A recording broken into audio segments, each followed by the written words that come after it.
Running fans, jumping fans, throwing fans, all around athletics fans, welcome to Talking in Ovals. I am Alex Cuesta. My partner in crime, as always, is over there is Dave Hyatt. What's going on, my brother? Talking in Ovals strikes again at the Northeast Regional Meet. CBA and Westfield, top two teams in all of the Northeast. Both coaches were former guests on this podcast. Absolutely. And if you're coincidence, I think not. If you're tuning in today, Monday, November 27th of 2023 for episode number 66, before we get into fun stuff, like, share, follow, subscribe, rate 5 stars on Spotify and iTunes. If you like what you're hearing today, spread this word of mouth. Go look for us on social media at Talking in Ovals. And yeah, you mentioned, CBA Westfield 1-2. Obviously, what Coach McCafferty and Coach Tefelsky are doing over there, creating two of the best teams, in the nation by, and it's exciting. CBA is expected to do it. Westfield coming in and doing it's amazing. But at this point, there's always a lot of the parochial versus public school, right? Now we're at nationals. Now it's just Jersey pride. Let's just see those two schools from Jersey, especially our former guests, just going in there, kicking some ass, taking some names, and getting New Jersey on the map because we're Jersey boys and we always just want to see that. So before we jump into this week's show, last week we had a fantastic show. We talked to Robert Keller, the state editor of New Jersey Mile Split, another one of the unsung heroes with behind the scenes stuff that goes on to make track meets work and get you guys your timing and your results and all the things. So great show. Robert's a great guy, has, a good story as a runner, undersells himself as a runner, which a lot of runners love to do, especially the talented ones. And, just awesome. Go back and listen to that. But this week, Dave, I think we say, and we have a great, really cool thing that we say all the time. We have bucket list people that are coming on. Now, the cool part about running is there's a boatload of people on the bucket list, right? And we've been super fortunate, and I got to give a shout out. We do it all the time. Jeff Benjamin. Without this gentleman, I really doubt that would have been able to get our guest today. Our guest is someone who is an absolute legend, has one of the, I feel like, most circulated Facebook videos of all time about inspiration, motivation, and never quitting. He is Dave Wottle. He is the 1972 Olympic gold medalist in the 800 meter with one of the most memorable and epic races and comebacks of all time. What's going on, Dave? Hey, Alex, Dave, good to be with you. Yeah, we're just as excited. So I want to jump right into it with you, with all of our running guests, especially. We want to find out a little bit about you and your running journey. So first and foremost, when did you get the spark? When did you all of a sudden realize, like, hey, running is my thing? When was that time? I got a spark pretty early on, ninth grade. Back when I was growing up, the runners started pretty much in the ninth grade. They didn't get going too much earlier. We never had cross country in high school, so it was really just track. And I found out very early in my athletic career that I could do fairly well in running. I was trying all the sports. I was trying football, basketball, baseball. Wasn't really hitting my stride at any of those sports. And there was a track sign up, and I thought, hey, I might as well give track a try. And went out, signed up to be a sprinter. Thought I'd beaten a kid in my neighborhood called Bunny, and I thought he was pretty fast, and it really wasn't. And I found out very quickly I wasn't very fast.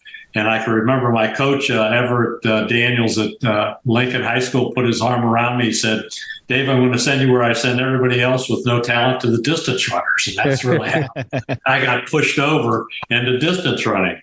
But I found out very early on, I think about the second or third workout we did, they did a time trial, and I beat the kid that was the best runner, 800 runner at the high school. So, like a lot of 14-year-olds, you're trying to find something you could be good at. And I found out fairly early that I could do fairly well in running.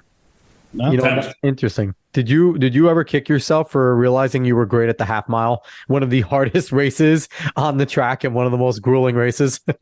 Well, it's a great story, because I tell people I was a half miler in my career, in my opinion, for about 2 months. From the AAU in 1972, which was a couple weeks before the Olympic trials, to the Olympic Games, I was considered an 800-meter man.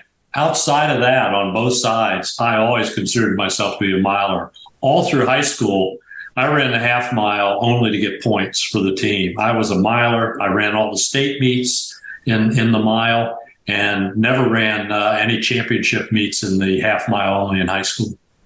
So when you were in high school, were the tracks predominantly rubber or were they still cinder mostly? Well, Dave, they were asphalt. And I ran at Don Scott Field in Canton, Ohio. It was an asphalt track, and that's what I trained on. And a lot of the meets, though, were cinder. So it was either cinder, and then we had one of the few asphalt tracks that I got to run on all the time. So it was tough going. Can you wear spikes on an asphalt track? Yeah, was cinder when you got to run on it? What's that? Go ahead, Dave. Can you wear spikes on an asphalt track? You had to wear flats. You had to wear flats on it. Right. And you know, you didn't have great flats back there. I wore Converse All-Stars.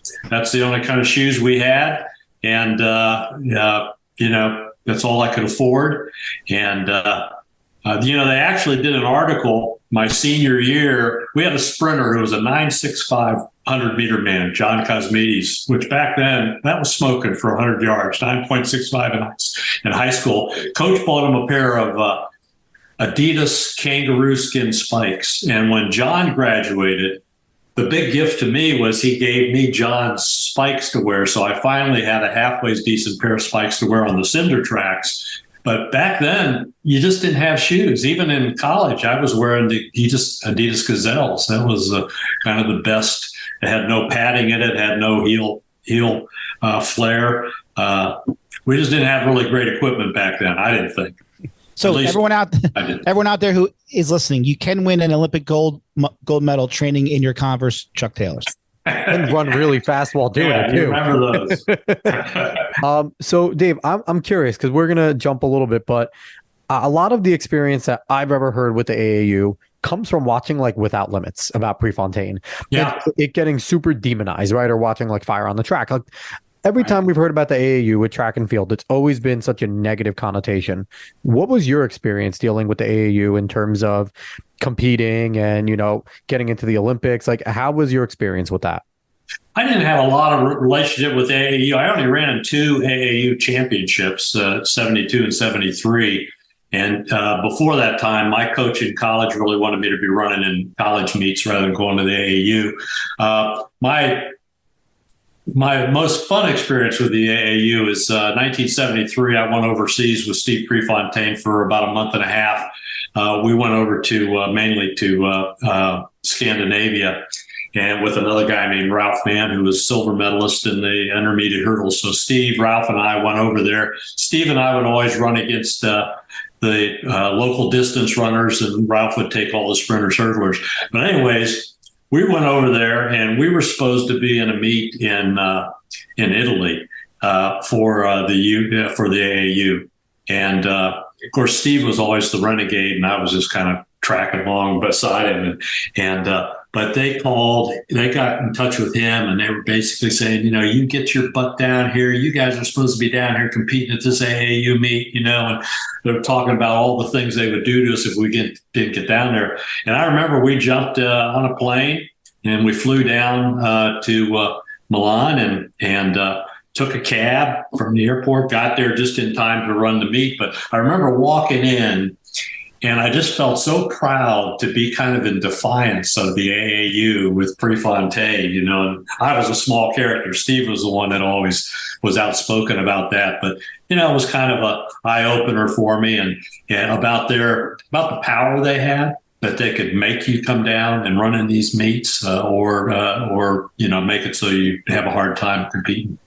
So I want to backtrack a little bit, and I want you to go over what were your fondest memories, starting back from when you started ninth grade in high school, bring us through college at Bowling Green, and then through some of your pro career. What were your fondest memories as a runner, be it winning a race, running a relay, or just some random stories that you remember?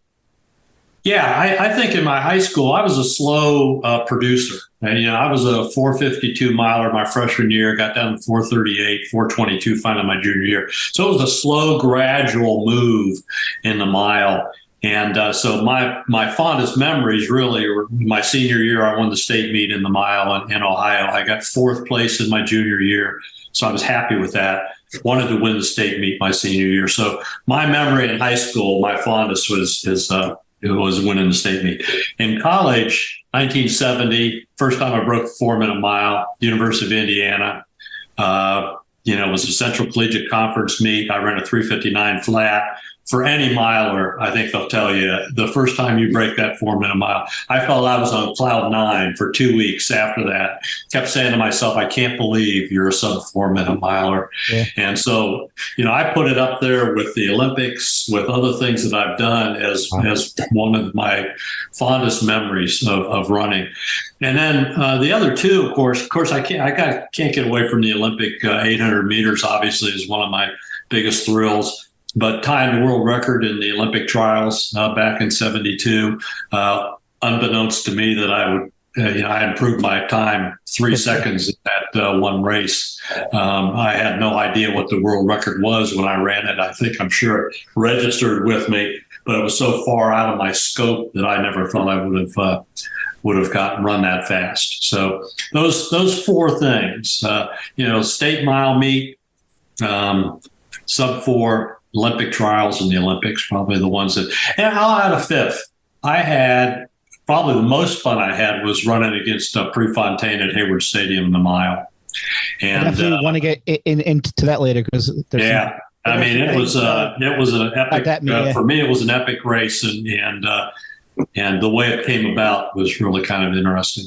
So I have a question. So in high school, you win your state meet mile. Was it always going to be that you went to go to Bowling Green, or were there other offers? Or because you don't really think of Bowling Green as this big running school now. Maybe then it was, but it wasn't. It wasn't. No, it was not. I got a letter after the state meet from Jumbo Elliott at Villanova that he was interested. Yeah. Well, in Ohio, you had various Class A, double A, triple A. I was in triple A, and they had an all state meet about 2 weeks after the state meet, where all the divisions would come together and find out who's the best. Well, I was out of shape 2 weeks after the state meet, and I got, I think, 6th place in the meet. Jumbo Elliott wrote me and said he was no longer really interested in me. I wish I would have saved that letter years later. But, what was the question? I forgot it. I'm sorry. Were there any other offers, or was Bowling Green kind of? Yeah, Dave. I was signed, sealed, and delivered to go to Mount Union in Ohio. Coach Wusky was there. He had given me a full tuition scholarship. I had a roommate. I had course schedules. I had gone to my room, picked out my furniture, the stuff that I wanted, and I was all ready to go. And 2 weeks before I went to Bowling Green, they invited me up one last time, and Sid Sink was there. Sid was a 9-time All-American at BG. He was the American record holder in the steeplechase. And, Sid was the leader of that Bowling Green team, even while I was there. He was the person that I followed while I was there. And Sid was just a tremendous leader, a tremendous athlete. And he set me on fire about the potential for Bowling Green. And we really sucked in cross country back then. I mean, we got dead last in the conference the year before. We had two good runners. We had a guy named Paul Toggington and Sid Sink. And after that, we had nothing. Our fifth man in the conference meet was a high hurdler. So we really were bad. But Sid said, if we can get you to come in, one other person with you, and two more the next year, I think we can go all the way to nationals. And, we weren't even in the conference doing well. But he got me excited about it. I ended up going to Bowling Green, changing my mind 2 weeks before school began. Wow. And within a year, we had placed 9th at nationals. And the next 3 years after that, we were 9th, 8th, 7th, and 6th. 4 years going. And the only other team up there was Oregon back then. So he was able to do it. It sounds like Sid was definitely onto something there. He was, I can't tell you. And you ask anybody at Bowling Green back in that era, and Sid is the person they remember the most. And he was, undisputed leader of the team. So you talk about breaking 4 minutes, and obviously, Dave and I both ran, and I got nowhere near that. We neither of us did. We were, 4:30 guys in that area. Yep. Have you, with what's been going on with the current track and how it just seems like everybody goes to BU and gets a sub-4 race, right? Yeah. I feel like it's been kind of watered down, or is it still like such an elite club that, you find, like, what's your feeling on the sub-4 mile right now?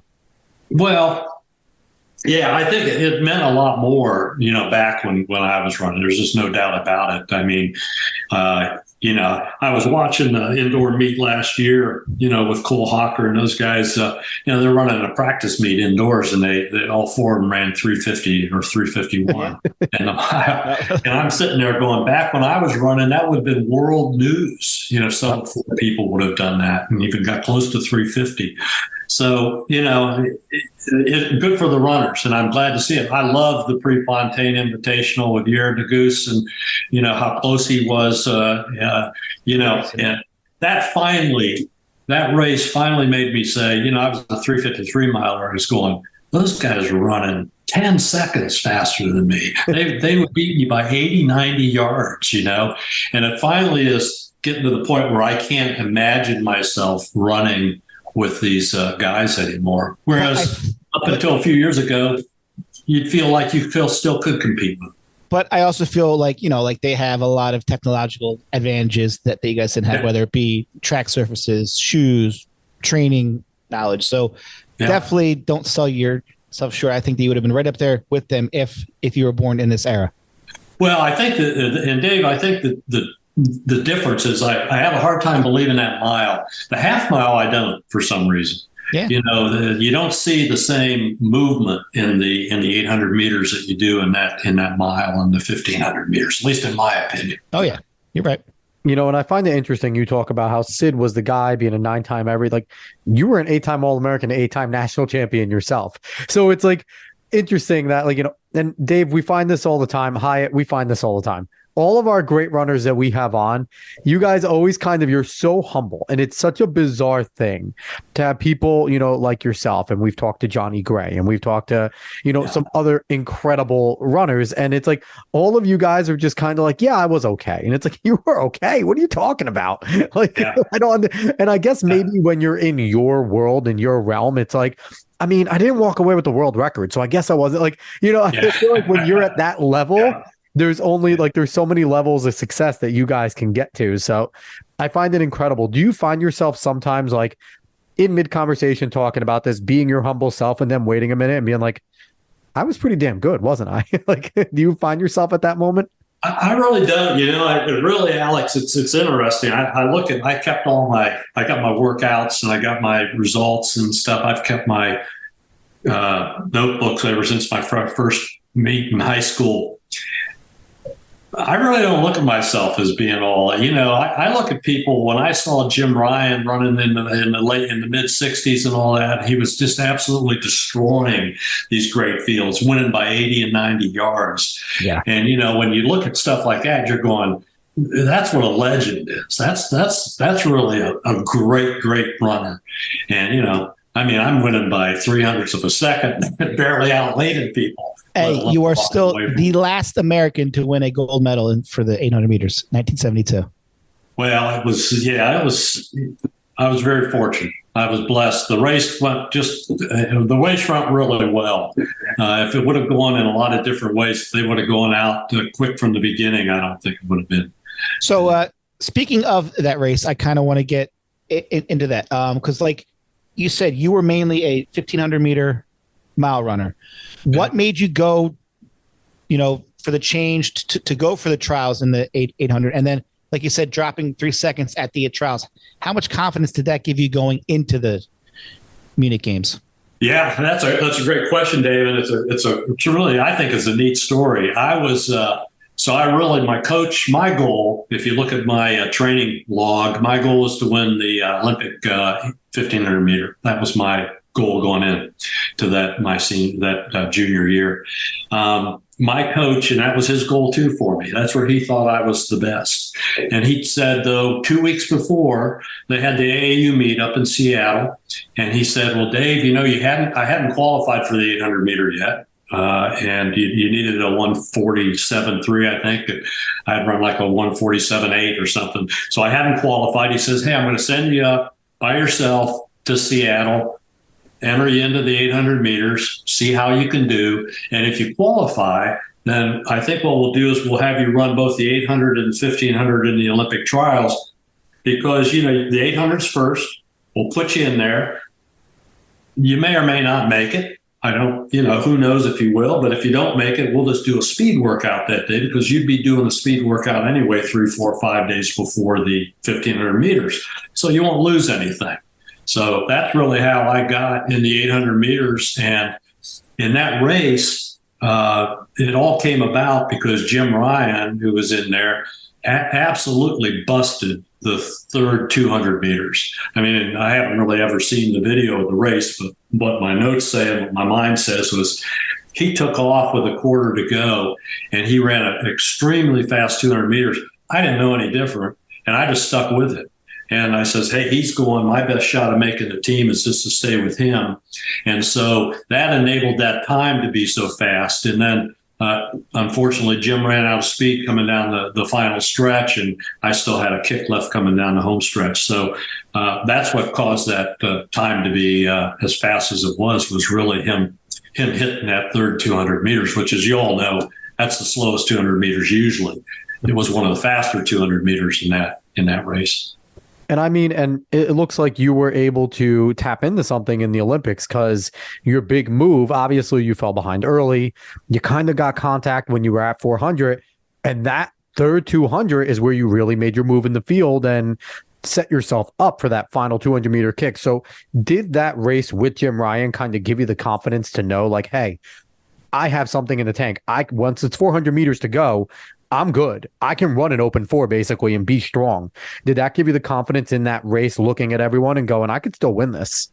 Yeah, it's two answers. One is I went into the Olympic race after the trials thinking that I could win a gold medal in 800 meters. I had the fastest time in the world. I felt, like a lot of runners will tell you when they run their fastest time, it's the easiest thing they ran. I felt like I ran it so easily that I still had stuff in the tank when I finished that race. So I went in with this super high confidence in the 800 meters. And then in the 1500 meters at the trials, Jim Ryan beat me.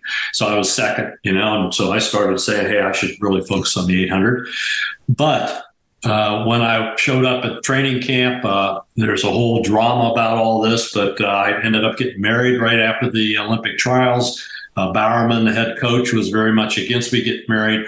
I went to the first workout up at Bowdoin College, and I wanted to do a fairly good workout to show Bill Bowerman that just because I got married, it's not going to affect me. I didn't warm up properly and ran a hard workout and developed tendonitis in my left knee.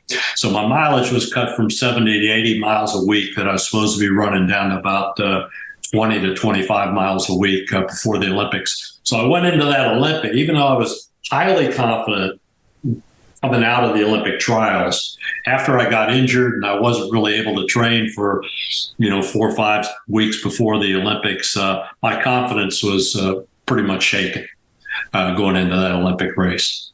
I still walked onto the track thinking I could win. I mean, you almost have to go in there thinking you're going to win.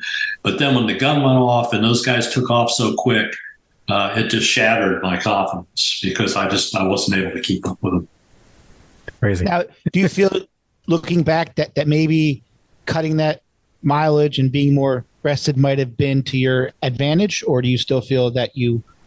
Yeah, I don't think it was, Dave. I think it was definitely to my disadvantage. I was always, because I always trained to be a miler. So my mileage was anywhere from 70 to 120 miles a week, 120 in cross country. We ran more, 90 to 120 in cross country. So I was always used to a pretty good amount of mileage even as a half miler. And I felt that was my strength, that I had a strength that I could run 3 races in a row. Remember back then, the 1500 and 800, it was 3 races right in a row. You didn't get a day of rest. It was boom, boom, boom. Yeah. And you had to have a certain amount of strength to be able to get through those early rounds and then be ready for the finals.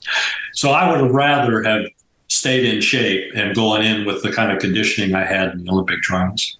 So when that race goes out fast through 400 and you're sitting there, for anybody who hasn't seen it, dead last, pretty much. How were you feeling with 400 meters to go? Like, did you still have the inner confidence, or was there a lot of self-doubt that was really starting to creep in? Well, all my self-doubt was the first 200 meters. And luckily, they slowed the pace in the second 200 meters, and they kind of came back to me. And I was able to kind of re-catch up and re-catch the pack. I was able to regain contact with the pack after the 400. So the first 200 meters, I'm really depressed, thinking that I was just totally out of the race. I wouldn't even be able to get back in. When they slowed the pace after that first 200, and I was able to maintain the pace I had in the first 200, but I was able to catch back up with that, just maintaining the same pace. I had a very even pace. They went out fast, slow. I went out kind of medium, got back up. But to answer your question, at the end of the first 400, and really probably maybe another 50, 60 yards into that turn, that's when I started feeling I could do it. I was in the race. I was feeling okay at that point. I was at the back of the pack, but I was in 6th, 7th place. Right, and Arjunov was just right there with me. And then as soon as I was feeling fairly comfortable, Arjunov took off with about 300 to go. And I just made this semi-move to the outside just to stay out of trouble, get out in the outside lane. And but I was feeling that was when the competitive spirit kicked in. I was really ready to pounce coming into that final 200 meters. And the thing is, like anyone that's ever run, especially the 800, it is a ridiculously fast race, and especially at that level, in reality, maybe you get one minor mistake that you can make up for in the 8. You can't do more than that. And anyone that watches, honestly, go search Dave Wottle, and it'll show up Olympic 800. Like, you don't have to go much more than that. And you'll see that it looks like Dave's running a different race when they first go up. It's bizarre. And it looks like that he's running the 15, like he didn't realize. Yeah. And then, if anyone, a lot of runners do listen to this. So it's like the mental wherewithal to just see the pack running away from you. It takes a lot of fortitude to be able to sit there and remain mentally locked in and not fully give up, because it is really mental to, stay in a race like that. It's really hard to do. So just the inspiration of your race is ridiculous, and it makes it all the better that it's an American that did it, and we get to enjoy that with a fellow American. So I have to ask the question. You probably answered it a million times. The white golf cap. Yeah. It's legendary. Why the choice of the white golf cap? Well, I was, it'll make me sound like I was injury prone. I kind of was. I was injured all in 1971. So halfway through my cross country season in 1970, I got a stress fracture in my left fibula, which knocked me out the rest of cross country. Knocked me out for about 6 weeks. I came back in the indoor season, trained of 71, trained for a couple weeks. And developed bursitis in my right knee. I was out for 5 or 6 weeks, came back in outdoor season, trained a couple of weeks, and got another mirror image stress fracture in my right fibula. Wow. So it was just stress fracture, bursitis, stress fracture. And I started training in the summer of 71 again. And I was officiating, I was on athletic scholarship, so I had to work all the track meets. They gave all the officials these white golf caps. And so I picked up a white golf cap, started training in Ohio in July, August, hot and humid. Started wearing this thing, kept the hair out of my eyes, sun visor, sweatband, what people wear hats for now. That's how I started wearing it. And the interesting thing, Alex, is I wore that training in the summer. But in the fall, we wore stocking hats at Bowling Green because it was cold up there in cross country. Indoor, I didn't wear any hat because there's no sun out. Why would I wear it indoors? We didn't have an indoor facility at PG.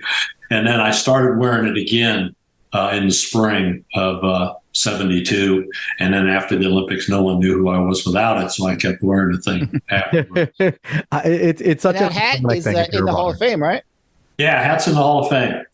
As it should. I got a great story to tell you.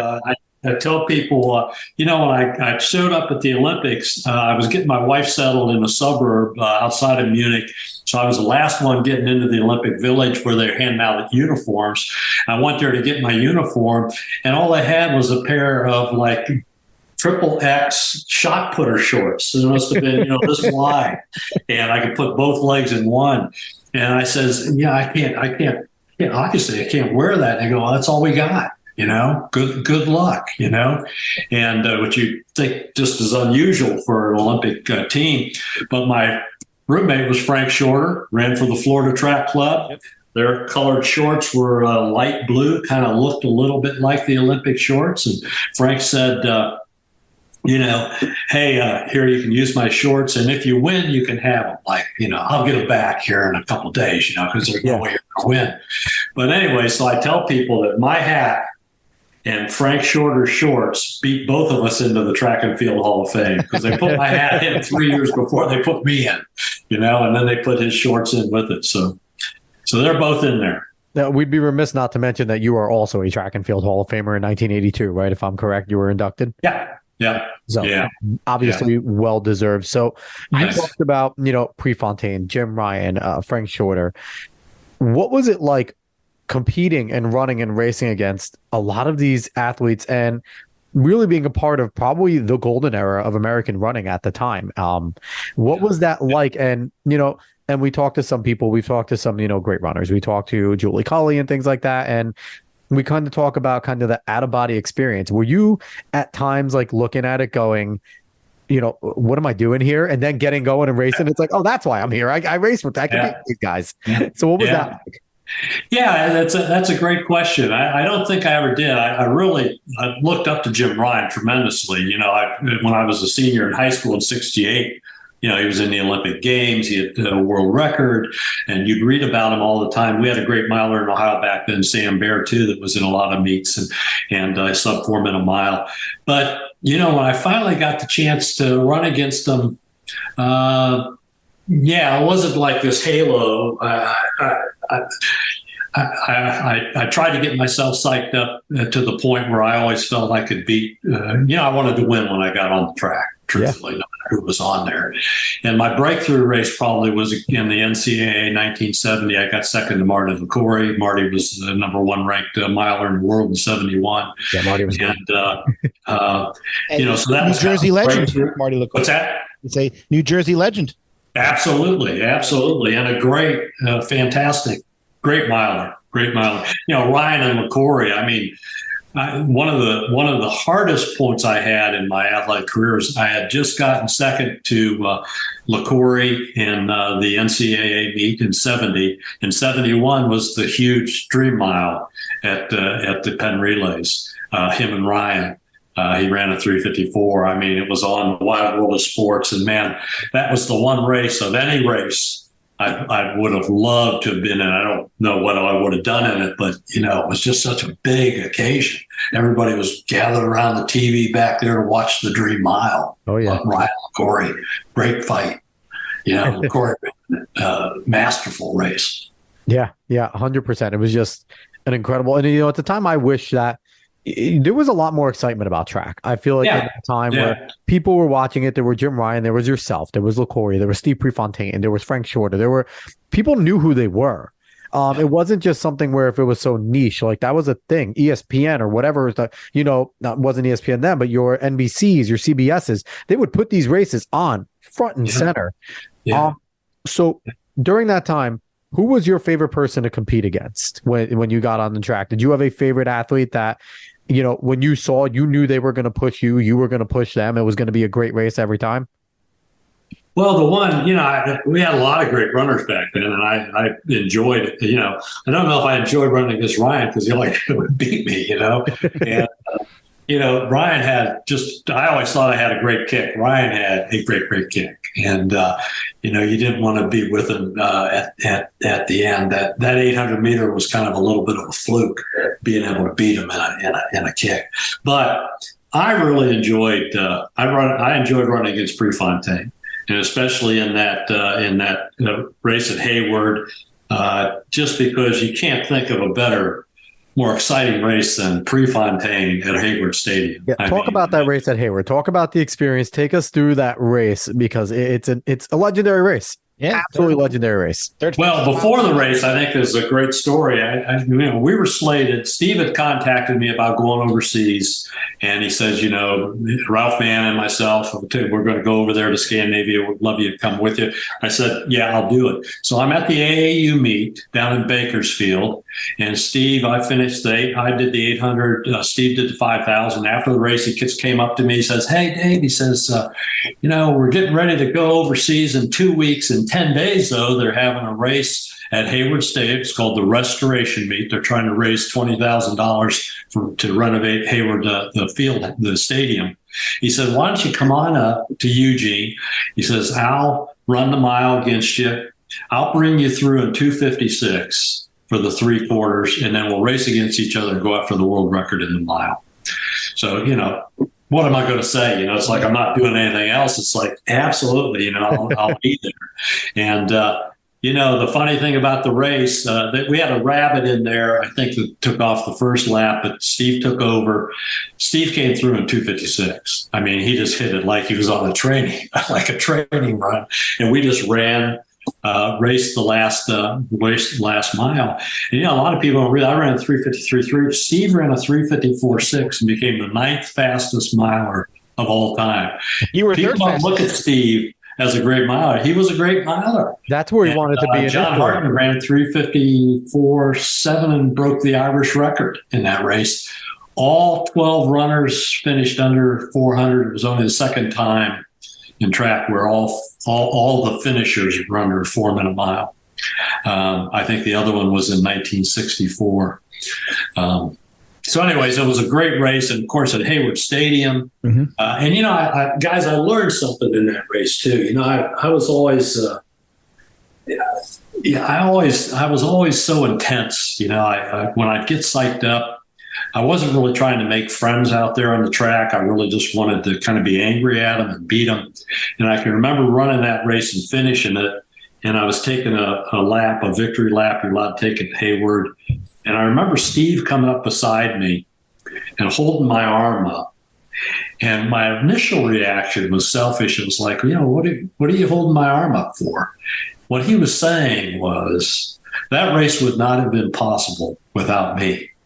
I was the reason you were able to run that fast. We ran it together. And it was also a little bit of his recognition that he was saying I was an okay guy to run there beside me. And it always has stuck with me as a great moment between me and Pre. I'm a little ashamed that I had that initial reaction that was like, what's going on? But he was absolutely right. Wouldn't have run the race that I did without him in that race. So I have 2 questions for you. First, is it true that after that race, a fan attempted to try to steal your hat and you chased him down?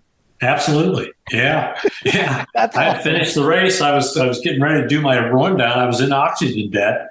And a guy came by and he's shaking my hand, and all of a sudden he grabbed my hat and he takes off running, and I'm running after him. I'm probably running at 5-minute pace. I mean, I'm tired at the end of the race.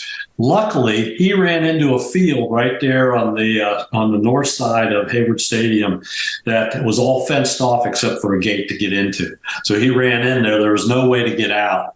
And plus some other people had seen me running after him and were chasing him too. So we were all trying to run him down. And he finally got to the other end of the field, saw there was no way out, and stopped. And I kind of went up and just kind of grabbed my hat from him. But that was the end of it. So. And also, you mentioned Steve Prefontaine. How did you feel that the movies of him portrayed him? Was that accurate, or was he really different? And because it kind of shows him as this very outspoken, very I don't want to say cocky, but like, or definitely a little cocky, arrogant, but this person who just, had this and did he do as much for the amateur running as they made it seem? I mean, you lived through it, so I'm just curious if how you felt he was portrayed in those two movies, and was that really who he was? Yeah, I like the one with Donald Sutherland the best. I thought that was the better of the two. But yeah, I think it really did. I wasn't best friends with Steve. I mean, we knew each other. I think we liked each other, certainly appreciated each other. We had a good time over there together, but it was like salt and pepper. I mean, Steve is out there and he is outspoken, and he was the life of the party. He liked to drink. I mean, he had a great time with the New Zealand runners. They'd always go out to the pub, get a pint afterwards. And I didn't drink. I didn't drink beer, and I didn't smoke. And so I was married. So we were two different personalities. But he was a really. I think he was just a great guy. I really liked to be with Steve, and I like training with Steve. And talk about a hard worker. My memory of Steve too was before the '72 Olympic Games. I can remember I was in Oslo Stadium. I was injured at the time. I was up there in the stands watching a workout, and Steve came out and did his warm up, and Bowerman was in the middle of the track at Oslo, and Bowerman goes, take off, and he takes off. He ran a 4-minute mile. He just paced himself. He went like 2 minutes, 2:01, 3:01, 4 minutes. And then he did a workout. So he paced himself to a 4-minute mile and then did a ladder workout. He was really ready. And what always stuck with me, he was such a hard worker. And he did it himself. He paced himself to a 4-minute mile. Back then was a chore. Yeah, and incredible.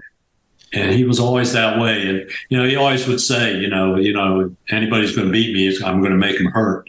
And I think his biggest frustration was he always had to run me a mile. And I always felt bad because, he'd come down. He was nice enough to come down from 5,000. I never wanted to go up and have him kick my butt.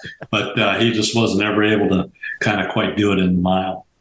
Yeah, that had to be a weird time when he passed, like everyone just kind of had to have this like weird. Yeah, I was with him 2 weeks before I saw him. I was out there for a pro track meet at Eugene, and we got to see each other again, just basically to say hi and see how things were going. I was in Atlanta. I was out for a morning run on the Sunday morning, and I came back in the room, and my wife told me that that he had passed away. That was when I first heard, and it was one of those shocks. It was just hard to believe. He was so full of life.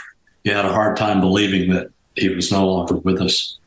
Yeah, that's crazy. And it's fun. And the thing is, like, his legacy still, like, it's wild. His legacy still lives on, right? And, it's like, absolutely. Most of your more so than it was. Alex, your other question was, I didn't look at Steve like people look at Steve now, though, because Steve was, in my opinion, he was one of many really good runners that we had. We had Ryan McCory, Shorter, people that were doing things at the international level, and Steve was one of those.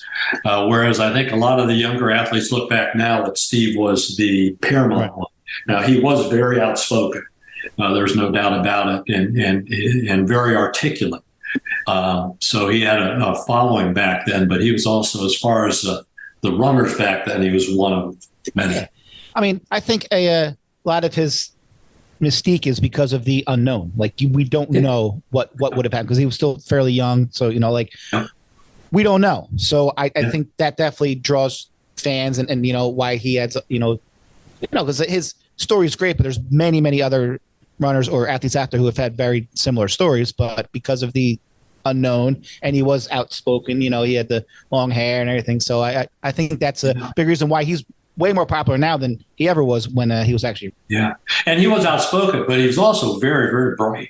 I mean, when you listen to him, a lot of us, I would get on those interviews and I sound like a country bumpkin, and he knew what he was talking about, and he'd have a point. He thought it through. I don't want to say he was an intellectual, but he was just a very, very sharp individual.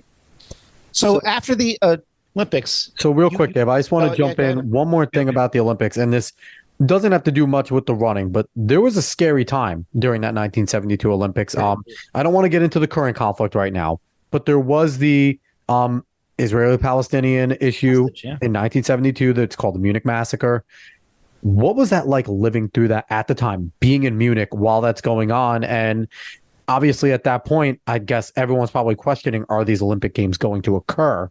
Right. What was that like living through that, being there for something and being so close to that, right? Because I feel like a lot of these things go on. We're worlds away. We're here in America. We don't experience, we can empathize with whatever's going on, but we're not there. Yeah. You guys were there. What was that like going through that? Well, it was really surreal, going through it. And it was, the first night where the Israelis or the Black September group rushed the Israeli compound and shot and killed eventually killed the first Israeli athlete through the door. We heard that. I was asleep. Frank Shorter and his wife Louise were sleeping out on our deck, and kind of heard the shot. It sounded like a car backup. It was a pop pop. You'd think it was like a car backing up, and so we heard it, but we didn't think a whole lot about it. And he didn't. I didn't hear it. I was inside. But I went out the next morning for a morning run. I went through. It was really kind of interesting. I went out the back gate of the Olympic Village, and there was no guard there, which was very, very, very unusual. But I went out and I ran a few miles warm up, or morning run, because my knee was hurting. And I can remember coming back into the Olympic Village, and some reporters were there, and they came running up to me. It was after the 800 meters, so I had my hat on. They recognized me, and they said, "What do you think of all the Israelis that were killed?" At the time, only the one had been fatally injured. And that was the first time I heard about it. Other than that, and then everything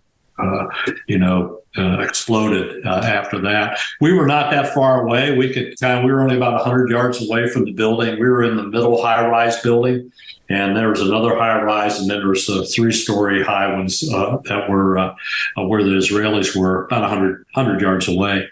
But it was interesting. When I say it was surreal, they had it roped off very quickly. And life in the village kind of went along, because they hadn't called off the Olympics at that time. The Israelis hadn't been massacred at that time.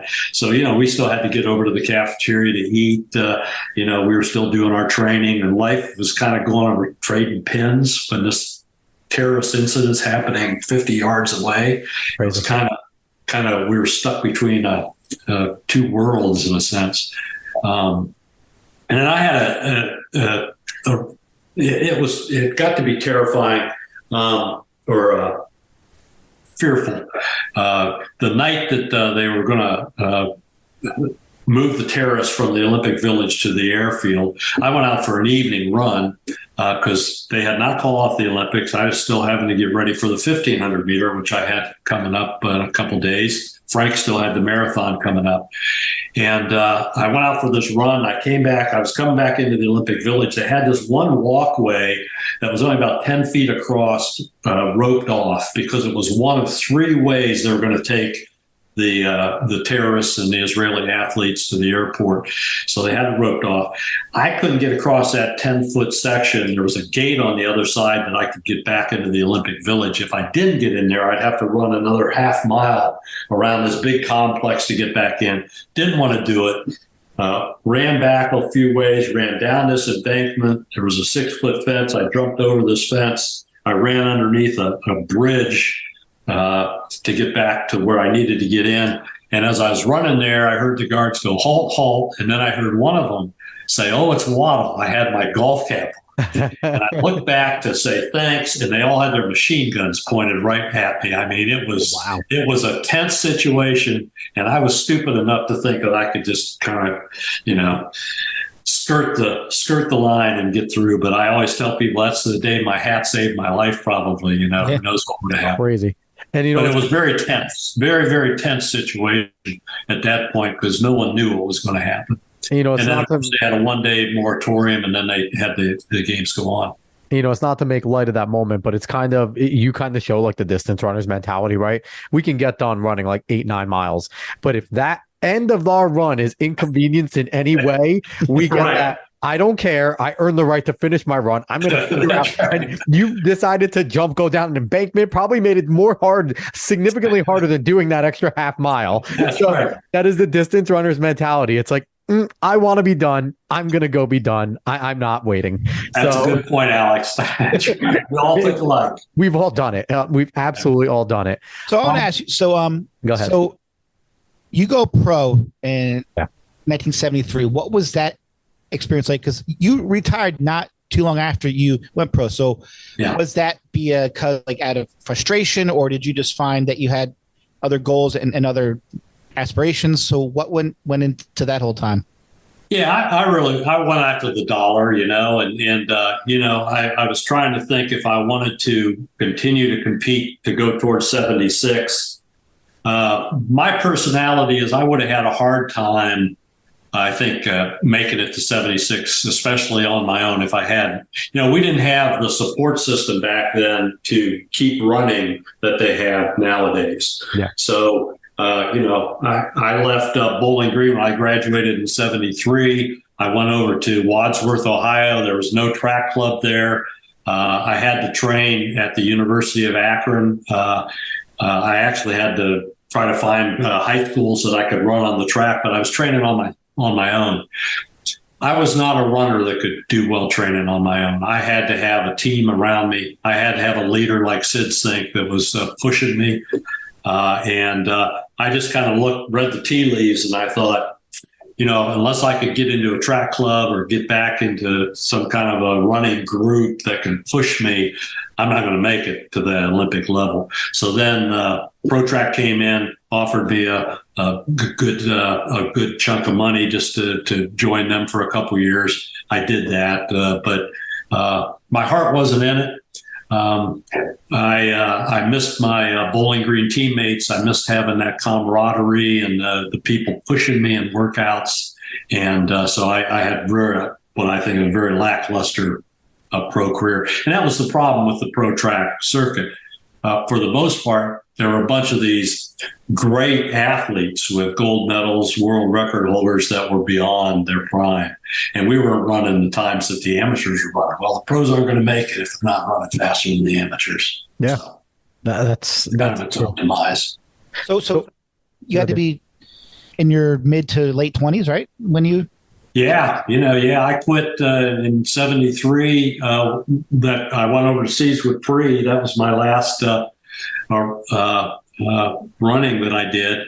And then I went pro in 74, in January 74, February 74, and I ran in 74, 75, 2 years. So I was 25 years old, which, as you know, with the middle distance runner, that's kind of when you're reaching your peak. Yeah. 25, 26, 27. So, but I would have never, I would have had to have relocated and got in with the track club, going up to the Chicago Track Club with Woolhutter, going out to Athletes West or something, Florida Track Club, to get around a group of runners that would pull me along. I was a follower in the races, and I was a follower as a person. Sid Sink was the leader of our team.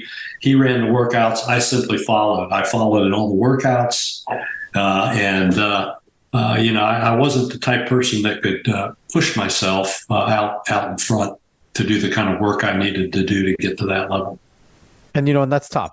One thing you learn, guys, I know I'm showing you my heart, but as any runner, you have to know your strengths and weaknesses. Yeah. And you have to be realistic about your strengths and weaknesses. And I was looking at my weaknesses and going, the odds are I'm not going to make it with the weaknesses that I have. So, that's... It's honesty, good to know that. Honesty is good. And it's always, I don't care who you are. It's tough to run on your own and really do high level workouts on your own, even without a coach. Like having a coach there helps, not having any of those. And also, I feel like for you had already won an Olympic gold medal. So it's not like you were, you're obviously still hungry to get back there and do that. But you slayed a huge dragon. That is every runner's goal. You have an Olympic gold medal. So, I mean, like, it's got to be tough to get remotivated. And it's like, but I already did that. Like, maybe I can go back and get it in the 1500 because that's what I initially wanted. Yeah. But I always can fall back on the fact that I'm a gold medalist. Like, that has to be something that plays in you as you're doing these hard workouts. It's like, but I mean, I did it. Like, it's got to be in your head. Yeah, and it really wasn't that hard for me to recalibrate, but my recalibration wasn't Olympic gold. I wanted to win the NCAAs. So back then it was great because you could always point to the NCAAs, which was still a great thing. And our Bowling Green team in 70, when did we get second? I guess it was 72. We got second in the NCAA indoor meet. So, but yeah, I recalibrated to where I wanted to win the mile indoors and the mile outdoors, which I did in 73. So that's awesome. So I want to jump into today's. Oh, Dave, you have something else? I just want to know, like looking at everything that all these athletes have now, all these training groups, racetrack, yep. And, like all these things, like, is there any part of you that's like, man, if I was born 50 years later or so, like I'd have all these things, and, or is it just like, hey, like, I'm happy for everyone who's running now, but they have no idea what it was like. Yeah, I don't know. That's a great question, Dave. But I probably look at my personality. And you'd like to think, if I had all those things available to me back then, how I would do or do now. But, I was in the perfect environment for my personality at Bowling Green. I had a great coach in Mel Broad, Hall of Fame coach. Sid Sink was the leader of the team and 9-time All-American, American record holder. I ran behind him in most of the races, especially in cross country. And I had a great group of teammates around me, and that pushed me and encouraged me. And I think, what if I had done it in another environment? And I don't think I would have done the same, had as much success in another environment. So that environment was perfect for me. And even though, they have things now with running groups and all the finances and all the things you can get nowadays, I'm just wondering how my personality would work in that environment, because the one I had, I thought was perfect for my personality. So how do you feel about all of the advancements in obviously shoes and spikes and the track and field and, the track itself and, technology like Strava, having the watches that you can, tie, like, how do you feel about all that? Like, do you think that is something that's necessarily good for the sport, or do you think there's certain parts that are kind of holding the sport back and hampering, you guys were much more about racing. You still had dual meets in college. Like, racing was a thing for you guys.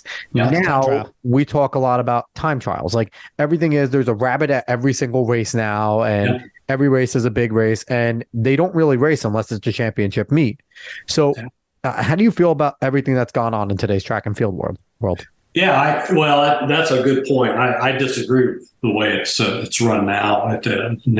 Probably Ingebrigtsen does too. When you look at he can go after the times, he can get the times, but when you put him in that competition, I think the athletes are not getting that kind of competition to where they learn how to race, how to be in various races. And so I disagree with the rabbit and going after times all the time. I was never a time person. I just wanted to get the finish line first, and that's what was most important. And it was a weakness of mine too. I should have tried to get better times at times. But hey, I'm all for the technology and stuff. But when I look back at it, I wore cotton sweats. I had Adidas Gazelle flats, and my spikes were, not the greatest spikes in the world. But there was a toughness there, there was a toughness in workouts, that I can remember going out. Ohio was not the greatest place to have trained in the winter. We had an indoor season. We had no indoor track. So we were training for the indoor nationals outside in the snow and ice. And it built kind of a toughness that you had. And all runners back then, we didn't have all the niceties that they have nowadays, and they could be missing out on some things and things given to them. I just went out to Hayward Stadium when Dave was out. We were out there. We got the tour of the stadium. My Lord! I mean, these athletes, they got saunas, and they could get a they get a haircut. They can get all the snacks they want. Everything's given to them, you kind of want to have that toughness. I'm not saying they're not tough, because they are. Obviously, they're not competing the way they are now at the world level of not being tough. But we were able to have a certain toughness back then. Hyatt and I always talk about, we both remember having to go out. Neither of us had indoor tracks either at our high schools. And you went out, if it snowed, if you got shovels, you shoveled out lane 1 through 3 or 1 through 4. And you did workouts.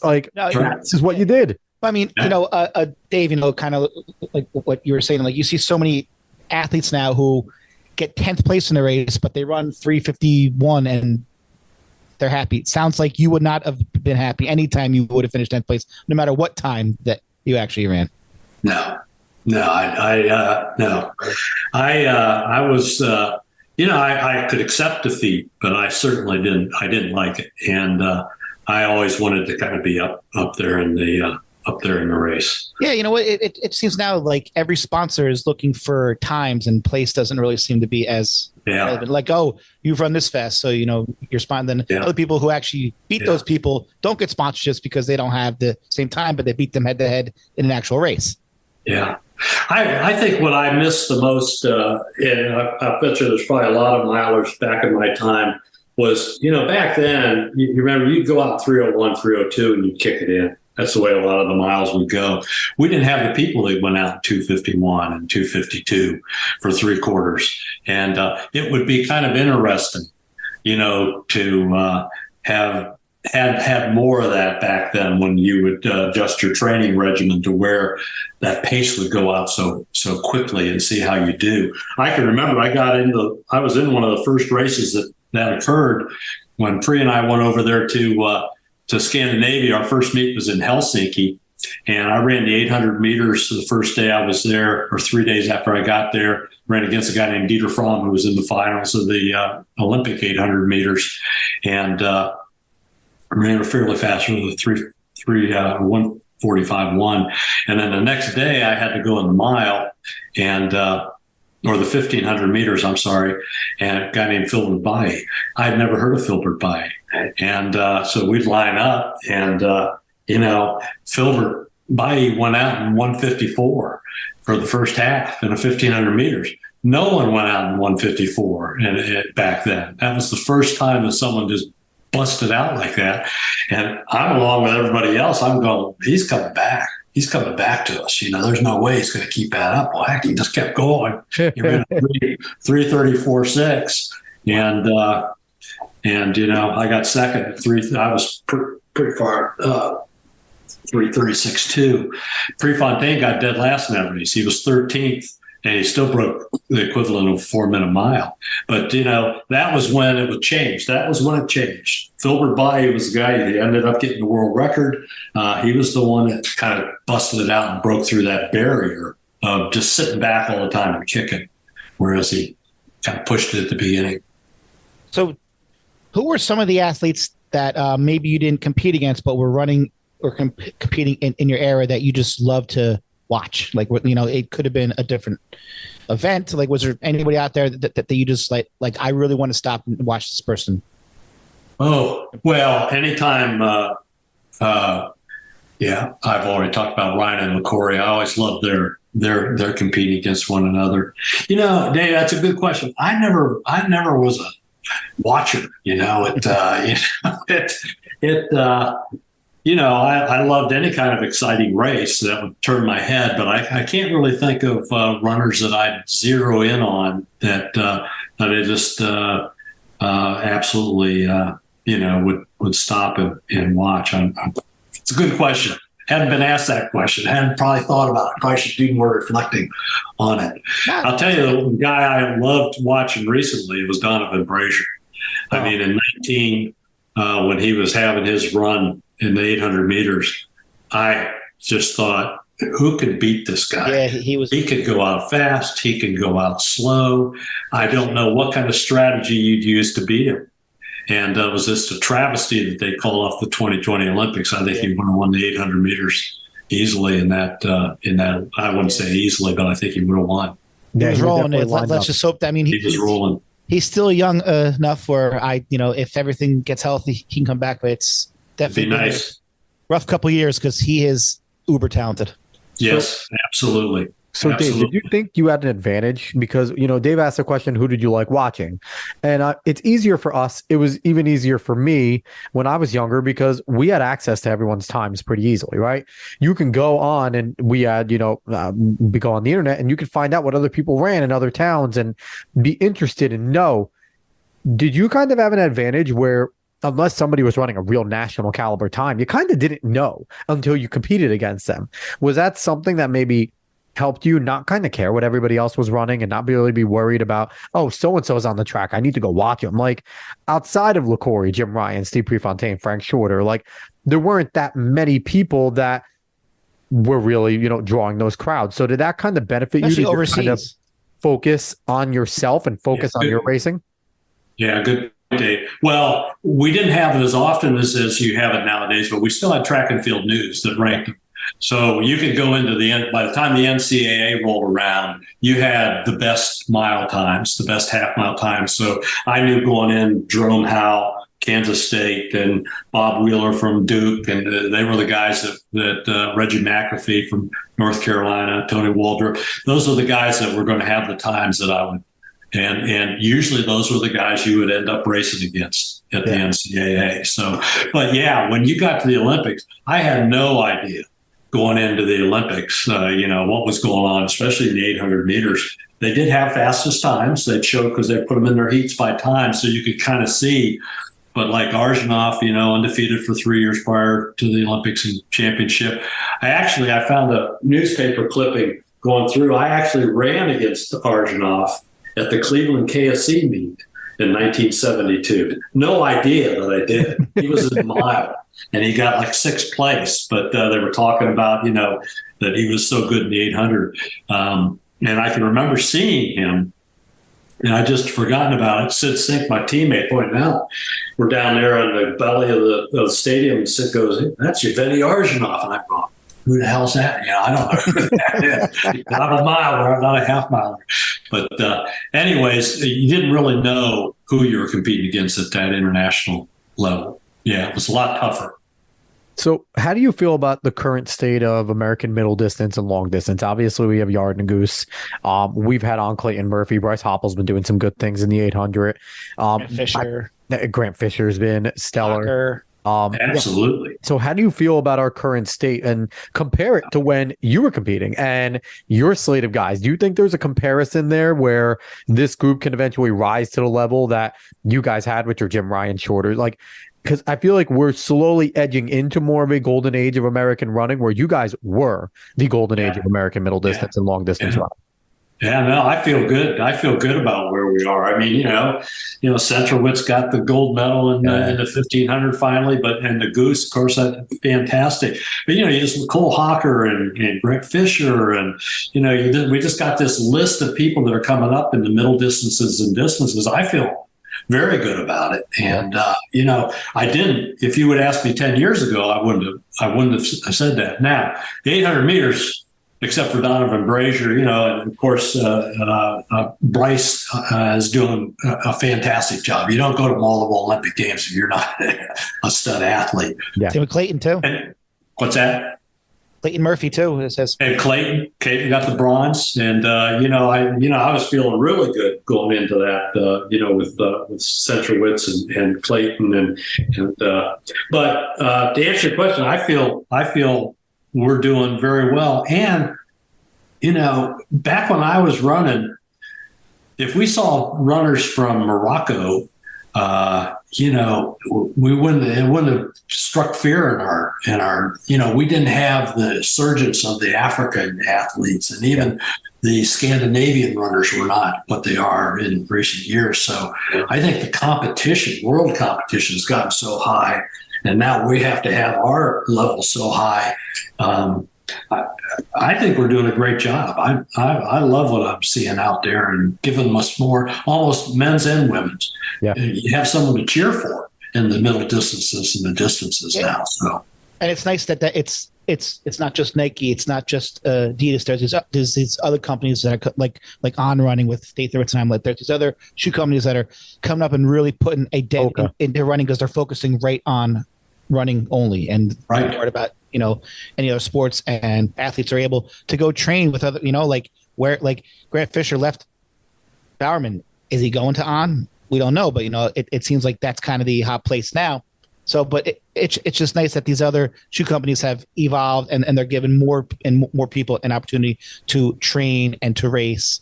Yeah, absolutely. Yeah, absolutely. And I think we're, when I saw that the indoor meet at Oregon, what was going through my mind is we have so many good, solid sub 4 minute milers in the United States. And, back when I was running, you could name it on a couple of your hands how many would get under 4. Now everybody and his brother seems to run under 4.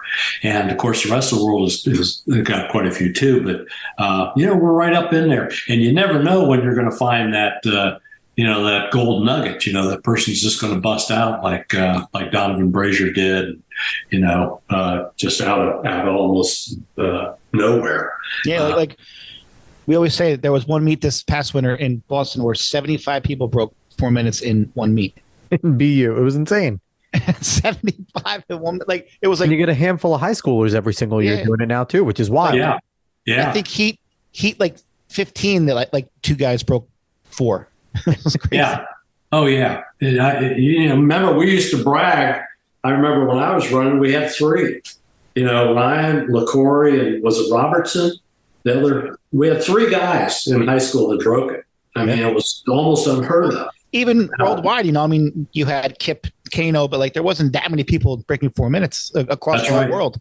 That's right. Yeah. Yeah.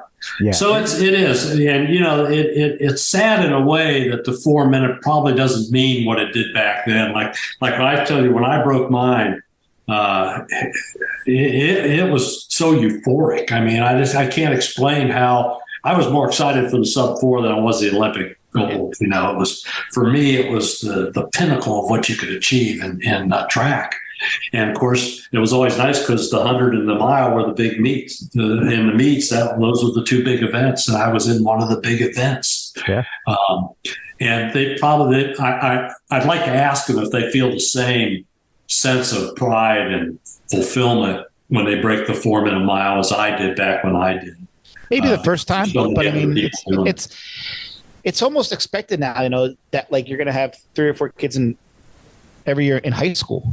Are going to run it. It's just gotten to a level, but it's everything evolves, I guess, over time, you do hope that they have that same sense of I broke 4 minutes. Yeah. You know what? And you have to have that. If we're going to get people up there in the Olympics that are going to be successful, you got to get them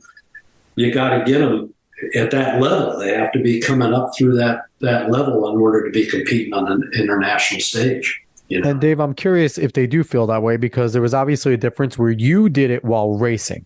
You were competing, you were racing, and in a race, you happened to break 4 minutes. Where a lot of these college kids go into races with the explicit goal of, this is a meet that I can break 4 minutes at. Yeah. And not, this is going to be a fast race. I might break 4, but my goal is to win my heat. My goal is to win my race. Yeah. And I think might be a little bit different. Like they're happy they broke 4, but it's like, all right, on to 355, on to 350. Like, yeah, it's the same way as like when you were first starting out running, like 430 was the goal, then 420, then 415. Yeah. Like, I feel like now it's like possibly 350 might be the new 4 minutes. It really seems like possible. Like that seems like it could be the new 4 minutes, where breaking 350 now puts you into that exclusive class that you were once in. And I do have to say, with modern technology, Dave, we've said it with a lot of the people that we've had on that were legendary runners. There's almost no doubt in my mind. You were 353 with the technology they had. No doubt in my mind you're in the 340s. Like, so it's like, so it's got to be a translation a little bit. Like we had to have a translation of someone like you would have been up there with your Yard Nagoose, your Cole Hockers, at least competing with these guys at a high level. If you had all this training today. Yeah. We'll never know, huh, guys? We can create some. Listen, let's create some simulations. Let's make some video games. Let's like take like your training and like give you the level. Like we could do like what they do that in Rocky Balboa, like the final Rocky movie where he was supposed to fight the young kid. They simulated it.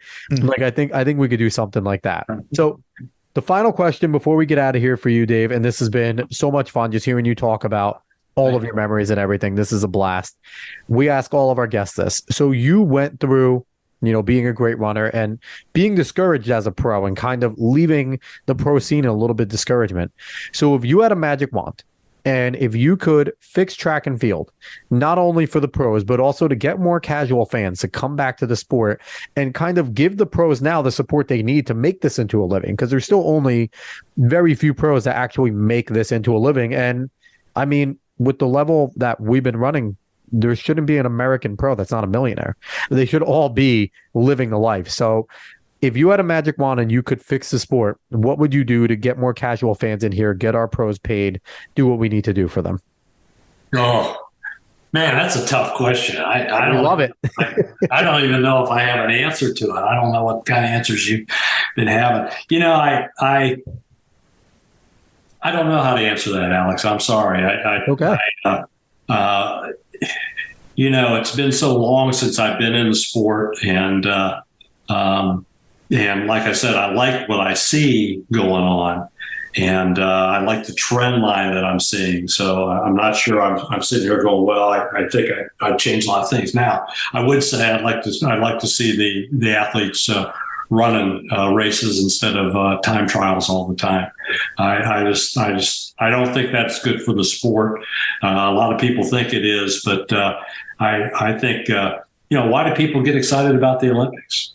Because they know they don't care about rabbits. They're going after the people that can win gold, silver, and bronze, and that's what has always in my mind been exciting about track, not the times. And they just obviously there's people that think the times are important. So, but I wish I could answer the question. I'd have to really reflect more on that. I apologize. I don't have an answer. No, it's okay. Off the top of my head.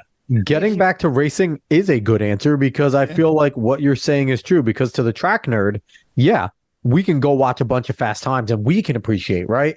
What someone's sitting there going out there, we're watching 800 and you have 3 guys sub 143 and we're like, that's awesome, right? Some 142 guys, like, that's amazing. You say the common man, 3 people just ran 142 and they're like, the hell does that mean? Like, what does that mean to me? But what you could say is, look at this finish. It could be a 146 finish, but look at how great this finish is. The last 50 meters, these 2 people pushing. That's exciting to everybody and anybody. So I agree. I think that is something that could help fix the sport. More racing, less time trialing. Yeah, and what's probably nice about that, in high school, you're going to get the racing. I think, they're not going to be paying rabbits to come in there. Even college too. You are getting that. It's just at that top level, that international level, where they're going with the big meets and they're trying to get the fans in, trying to, push the idea that they're going after a world record to get the crowds into the stands and things. So. Yeah, it just seems, like it's just been hard to catch on here in the States. Like you go overseas, tons of fans. I mean, even some of the meets that aren't Olympic or U.S. trials, even out in Oregon, you're seeing like half the stadium full, and it's like we've had some people say like put it on DraftKings. Have betting on on a sport would help bring in fans. Or have some sort of league here in the States where, you sign athletes to contracts, like you have to run 5 or 6 meets here. And so we can tell the fans that you're going to be at this meet and that you're going to show up. Or we've had people say, let's have teams based upon regions of where they train and have dual meets and have them on TV, so many different ideas, but until someone with deep pockets wants to get involved and, try to challenge the USATF on stuff, it's just going to be what it is. Yeah. I think I'd just say, just take away the rabbits.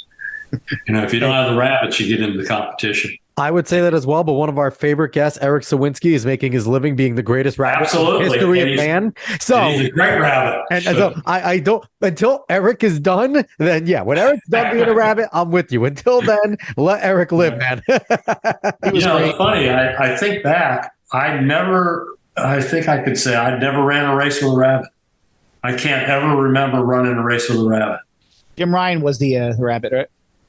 Jim Ryan or Steve Prefontaine, one of those two were the rabbits. They always went out. than a rabbit. So, oh man.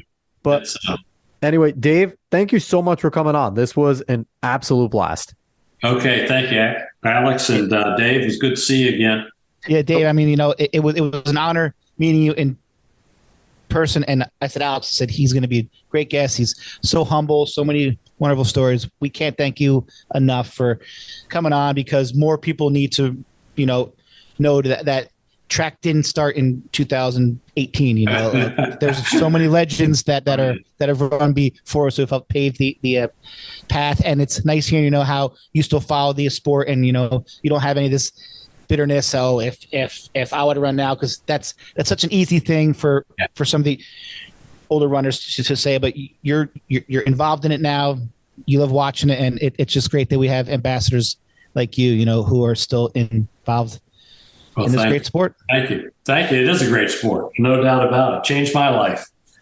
So once again, he's Dave Wottle. He's the 1972 Olympic gold medalist for the 800 meter. Go look up Dave Wottle, Olympic 800. You'll see one of the most inspirational and greatest races you'll ever see. And, I hope we let you shine the light after you watch that race and you come back and listen some more. Or if you've, made it this far, you already did. You'll see the man behind the white hat, and you'll know he's much more than just that 800 meter runner, because he doesn't even consider himself an 800 meter runner. So how about that? So once again, if you like what you hear, like, share, follow, subscribe, rate us 5 stars, Spotify and iTunes. Spread this word of mouth. Go look for us on social media at Talking in Ovals. And don't think I forgot coaches out there. Send us your PRs. Indoor is about to get underway soon. We got nationals coming up this week, and then indoor season's right on its back. So we want some PRs. Don't care if it's your slowest runner, your worst thrower, your least high jumper. If they get a PR, we want it. So we want to make them feel special, because every PR is hard fought, and your kids, your athletes deserve to have a shout out. So once again, everybody, thank you so much for listening. We'll be back next week. So long, everybody.